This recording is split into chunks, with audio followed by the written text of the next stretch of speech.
केजरीवाल सोरेन यांना अटक ही match fixing. Rahul गांधींचा मोदी सरकारवर हल्लाबोल, तर यंत्रणा खरेदी करून देखील भाजप 180 पार जाणार नाही, राहुल गांधींचा दावा। अब की बार भाजपा तडीपार, दिल्लीतील इंडिया आघाडीच्या सभेत उद्धव ठाकरेंचा नारा। पृथ्वीराज चव्हाण साताऱ्यातून लढण्यास तयार, साम टीव्हीला सूत्रांची माहिती। जयंत पाटलांसोबतच्या चर्चेनंतर निर्णय झाल्याची माहिती। उदयनराजेंविरोधात लढण्याची शक्यता।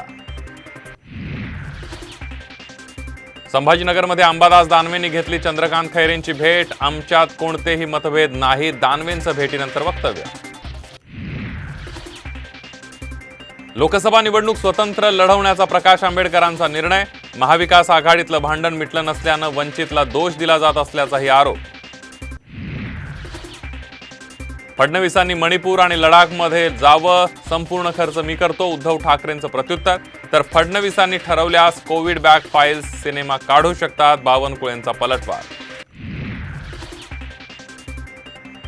आम्ही आता ठगमुक्त झालो, संजय राऊतांचा भाजपला टोला। अजित पवार आणि हसन मुश्रीफांचा राऊतांकडून ठग असा उल्लेख। मोठी वहिनी आई समान, भाजपनं आमच्या आईलाच निवडणुकीत उतरवलं। सुनेत्रा पवारांच्या उमेदवारीवरून सुप्रिया सुळेंचं भावनिक वक्तव्य। सोलापूर लोकसभा निवडणूक वंचित लढवणार, काँग्रेस उमेदवार प्रणिती शिंदेंची डोकेदुखी वाढण्याची शक्यता। महाराष्ट्र सदन घोटाळा प्रकरणी उद्या सर्वोच्च न्यायालयामध्ये सुनावणी। भुजबळांना दिलासा मिळाल्यानंतर अंजली दमानी यांनी दाखल केली होती याचिका। आणि राष्ट्रपती मुर्मूंच्या हस्ते लालकृष्ण अडवाणींना भारतरत्न पुरस्कार प्रदान।